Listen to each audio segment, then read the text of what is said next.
To the self and what you truly desire for your life is really, really important. And this week offers us the opportunity to look at what is holding us back from that. On October 6th or 7th, depending upon your time zone, we're going to be having a full moon in Aries at 14 degrees of Libra in Aries. The sun and moon will oppose each other in these two cardinal signs which mark the relationship axis. Aries is about the self, being independent, being sovereign. Libra is about the other relationships and harmony in those relationships. So, you know, this is the polarity that we're working with. And we just had the lunar nodes in Aries and Libra at the very beginning of this year and all the way last year and a little bit of the year before that. So we have moved towards developing our identities, and now this full moon is sort of like a culmination to all that work that we've been doing. Um, you know, for those 18 months when the North Node was in Aries, this full moon is like, okay, this is an assessment that I'm taking. This is the universe giving me a pop quiz on how I have been, um, you know, focusing on myself in healthy ways. So, delving into this week's astrology. On October 6th, before we get to the full moon, I want to talk about the planet of love and beauty, which is Venus, sextiling Lilith, which is really your deeper, darker flame. Think of like December 21st, moon in Scorpio, sun in Sagittarius, that kind of deal, like the dark after the dark. So, when it comes to this energy, there's this freedom here that has to be put in the maker shifting. This freedom has to be activated where you're really, really expressing your unique beauty, what makes you feel beautiful, what brings you, what is attractive to you, what is beautiful to you in your life. Now, your passions and desires may be amplified at this time, may be turned up. So tune in for that. Be open to those kind of things happening with that. Um, you may be attracted to people who are very, very dark and edgy and sort of sketchy and who validate your wild nature, your inner flame, your real raw part of yourself. It's really, really critical to express your truth and be your authentic self in relationships, to be who you truly are in those relationships. And when you do this, you'll inspire others to be their true authentic selves. Um, so be true to who you are in relationships, expressing who you truly are. Um, and so, you want to be with other people who aren't afraid to be themselves, who are assertive, who are perfectly authentic in who they are. Be authentic, they'll be authentic, and you can have an interaction of authenticity. So, and authenticity and respect are not words that are opposite. They actually can go together where you're respecting people, and when you respect people, you give them permission to be authentic self. If you have all these conditions on them, like they have to be this way, they have to follow this certain list, that is not being respectful and open and allowing and accepting of who they truly are. So I just want to throw that throw that out there. Oh, my battery is getting low. Hold on just a second. I'm going to plug my computer in right now. Three, two, one, and there we go.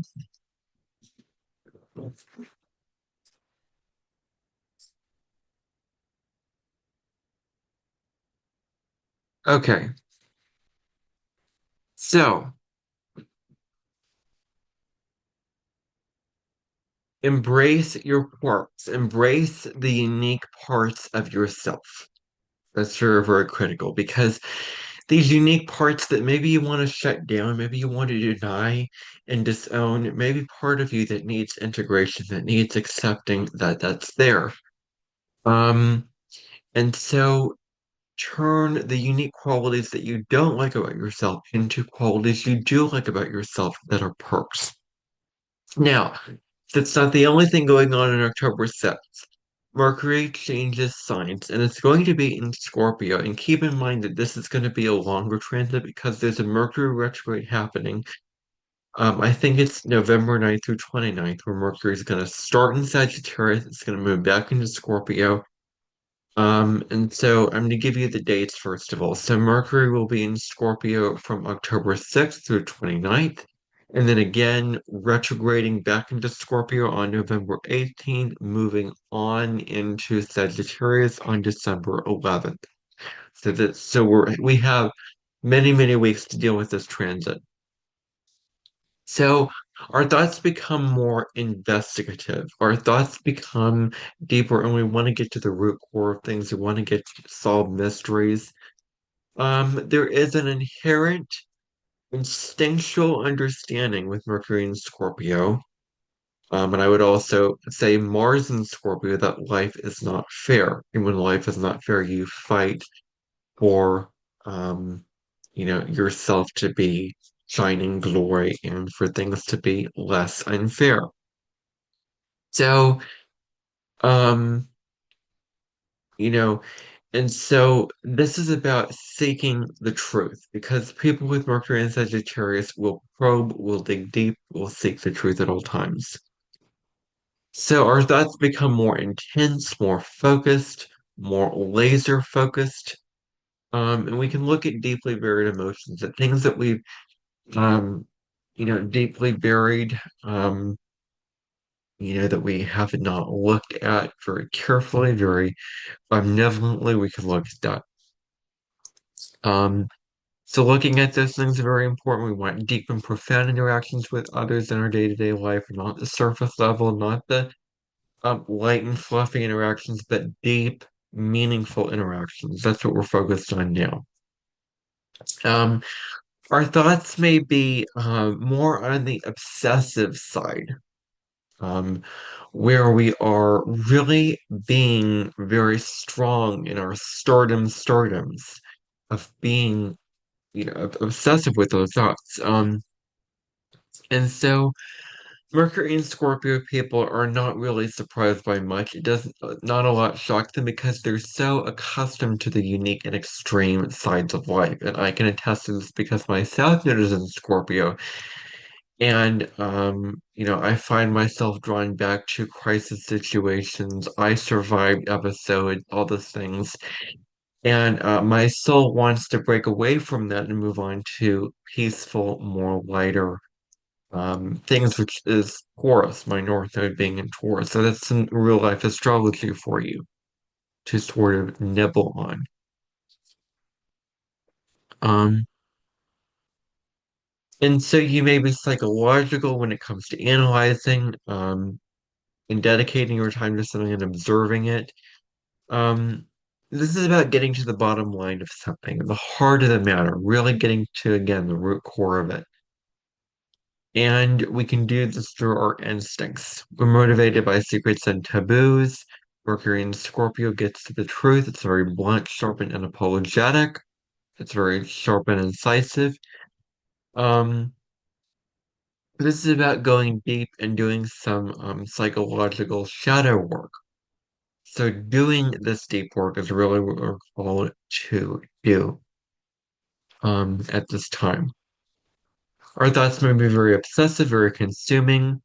You won't let it go until the truth is exposed and revealed. You're all about getting to that truth through honesty and strategy. You're very honest and you're very strategic in addition to that. So that is impencilatingly the way it is. So that is really what it all comes down to being very, very much in the handy of different kinds of things. Now, we're getting to the full moon in Aries. The full moon, as I've said at the intro to this video, happens at 14 degrees. So you want to look to where 14 degrees of Aries falls in your chart because that life area will be the life area the house impacted by this full moon.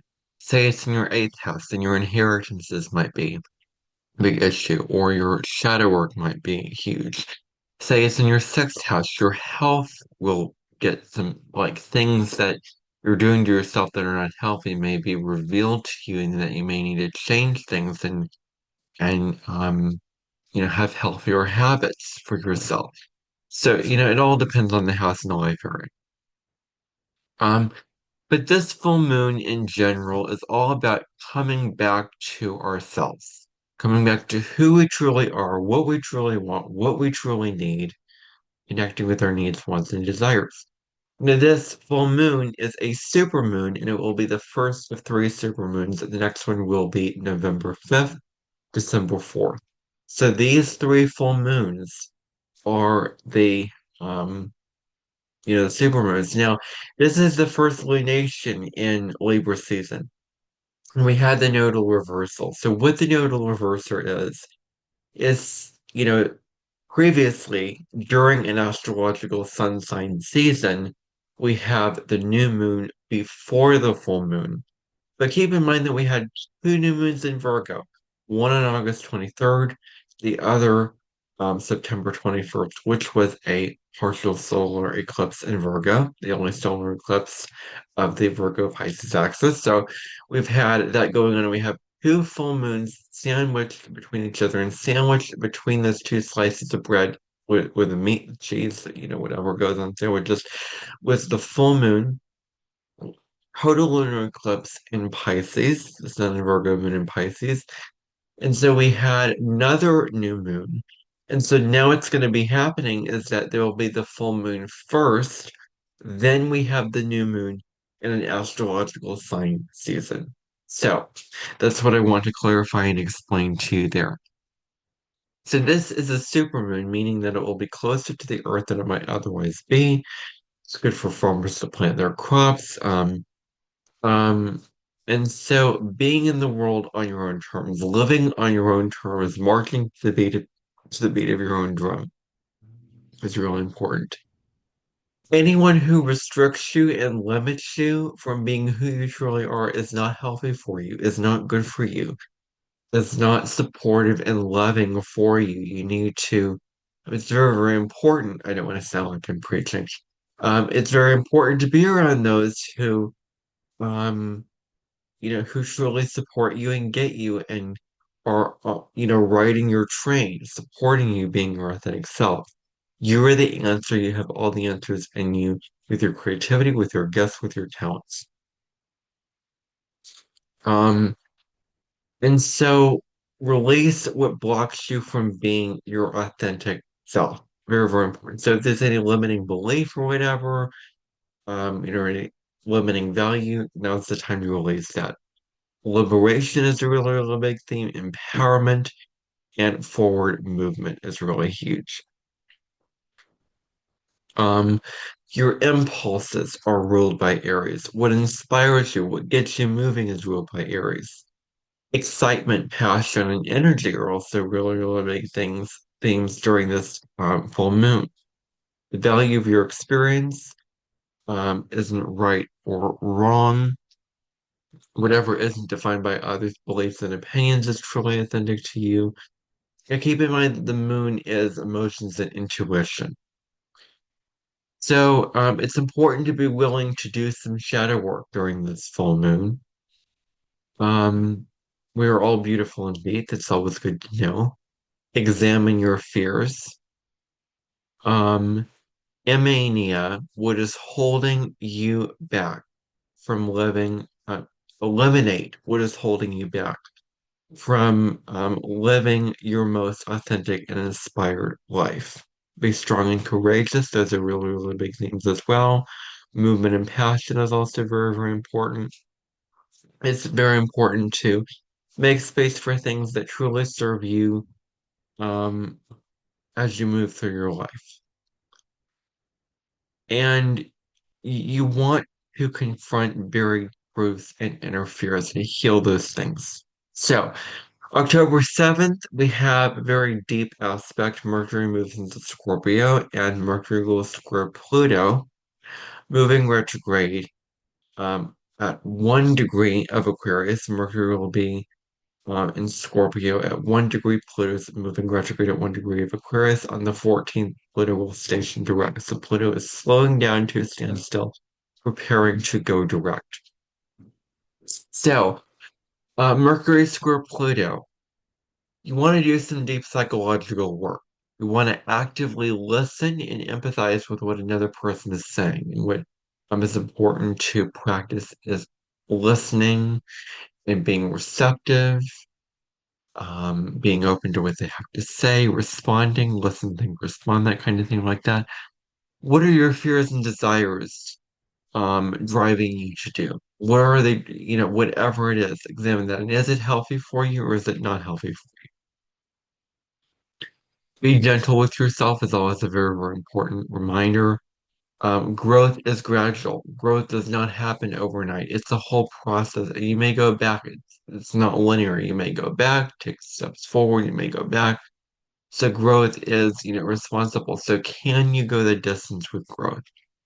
Can you be patient for that process of growth? Um, you may become obsessively interested in certain topics that may come about as a really, really strong issue. You may have a single focus on the goal that you have set out for yourself to accomplish that may be huge. You want to look deeply into universal truths, so that might be something very, very huge for you. You want to dive deep. Um, you want to not step over your boundaries and dominate conversations. So you want to have healthy boundaries and listen to the person, think and respond. Don't dominate or rule the conversation. Allow there to be give and take both in the conversation. And don't force your views on others. On October 8th, Venus is going to sextile Jupiter. So, October 8th, you may feel very, very happy and yummy and very content internally inside yourself. It's very important to have healthy relationships with others. It's good to go on long distance travel because Jupiter rules long distance travel. You want to learn about other cultures and broaden your perspective on life. That may be very, very huge for you. That's very Jupiterian. Expanding your horizons is very important. Make the casserole that you need to make. Evaluate your long-term goals. What are your long-term goals? Is it a stretcherola? Is it a book that you're writing? Is it um, whatever it is, you want to evaluate those long-term goals and if they serve you or not. Um, you want to have connections based on mutual respect and understanding. That's very, very important to have those connections. So, October 11th, um, Venus is going to oppose Saturn at 26 degrees. Saturn is moving retrograde at 26 degrees of Pisces. The Venus is currently in Virgo and it will be 26 degrees on October 11th. So this is about spending some necessary alone time, spending time in reflection, spending time within an isolation, meditating, journaling, whatever your practice is that you do on your own. Work hard and be practical. You want to pay off debts. You may feel low, depressed, and sad at this time. So do things that bring you joy. Prioritize self-care is very important. You may feel like the weight of the world is on your shoulders. That may be a very, very high sense to approach responsibilities with calm, with meditative practices in your rucksack for life, with the willingness to do that work done and know that this work is for your highest good. And evaluate what work is for your highest good and is not, and choose to do the work that is. Um, you can even pull an oracle card about that work and what do I need to know about this work that is or isn't for my highest good. You can pull an oracle card and get guidance through that practice of doing this. um so you may feel isolated by those around you. That may be very, very huge. It's very important to be kind to others, be patient with others, and be, supportive of others when it comes to them saying things or doing things or whatever, what have you. Be assertive, You may feel low self-worth. So it's very important to nurture yourself and do the things that make you feel worthy. Is it words of affirmations that you're reciting where you're believing something that makes you feel worthy? Is it reading books on self-worth? Is it watching videos on self-worth? Whatever makes you feel worthy about that. Or having a conversation with a loved one that boosts your sense of self-worth. You're very good to surround yourself with that at this time. Now, along that same vein, you want to share your struggles with others, with people who are compassionate and and empathetic towards you, sympathetic towards you. So sharing what you're going through to those who will willing to listen, and shutting your mouth to those who will not be supportive of you, of who, um, are the wrong people. So zip the mouth with those types of people and open up to those who will support you, who will be there for you. Um, so you want to balance love and responsibility. Very, very important. These two words are not opposite each other. Balancing connection with independence. So balancing the other relationship with independence, which is Aries. So that is your weekly astrology for the week of October 5th through 11th. Thank you for watching. On my next video coming up in tomorrow, a couple of days from now, will be on Venus in Gemini in the birth chart. So I'm currently doing Venus through the signs series. Um, So I'm going to do Venus in Gemini, which is my natal Venus sign, which is all about, if you stimulate me, that's how I will love you in that kind of way. So intellectual stimulation, um, and spontaneity are going to be really, really big themes when it comes to Venus and Gemini, and what they value. So I'll be discussing that on that video. You can like this video, you can share it, you can do all the things that YouTube has provided below this video for you to do. And I will see you next week for next week's astrology forecast. And I'll see you in the next video that I film. Bye for now.